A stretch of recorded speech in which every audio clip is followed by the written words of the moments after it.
how good can we be living in a dystopia? I mean, it's a bit toxic at the minute, isn't it? Really, life and existence, reality. So yeah, it's challenging. It is a So bit of a challenge.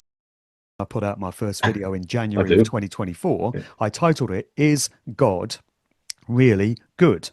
Yep. And it was a deliberately provocative title, to be fair. And it did trigger quite a few people. I got a lot of uh, mail feedback that was quite negative and not supportive, shall we say. And certain people just seemed to find it outrageous and blasphemous and a form of heresy that I'd even asked the question. Yeah. But I think I raised some valid points. And it was all questions, to be fair. I wasn't claiming to have the answers about anything. And so for the first couple of videos, a lot of pissed off people were getting in touch with me and they were calling me all kinds of names, accusing me of being a Satanist or whatever. Kind of used to that. But I Yeah. noticed that by the time I was maybe 7 or 8 videos in, the tone of the feedback was starting to change and I was starting to get a lot more support.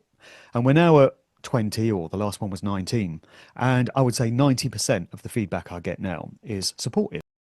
And for people's reactions to, let's say, the anti-God rhetoric.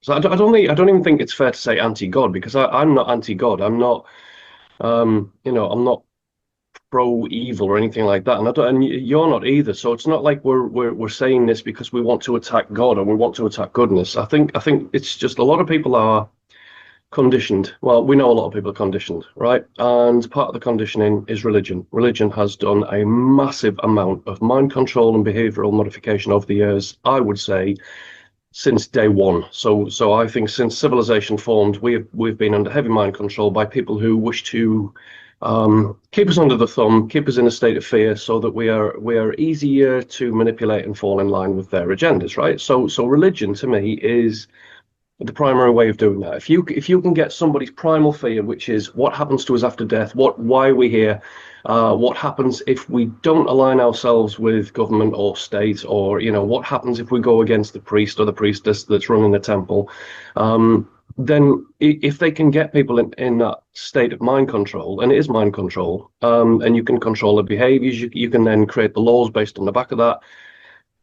Um, what effectively has happened, especially with your videos and a few others like you, is that you've now started to question uh, effectively a 2,000, 3,000 year old narrative, depending on which culture we're dealing with here, and basically say, well, look, there's many parts of this that don't make sense. There's bits of this that are contradictory. There's bits of this that look more like demon worship and demonology than worshiping a benevolent God who's got our best interests at heart.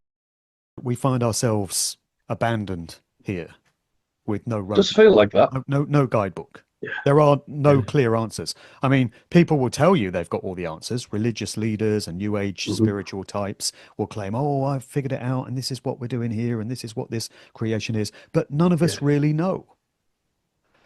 D- And how is that of any benefit to us?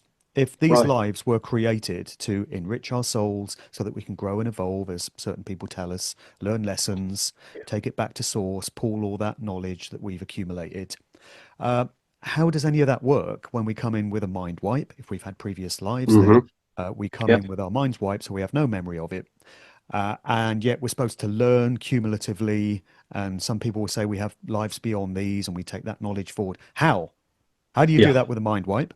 What's the point of putting us here with no roadmap, with a million conflicting arguments? This religious leader saying my faith is the correct one, everyone else is wrong. Yeah. The very next person saying, no, no, don't listen to him. He's a charlatan. My faith is right. How are you supposed to make sense of any of that?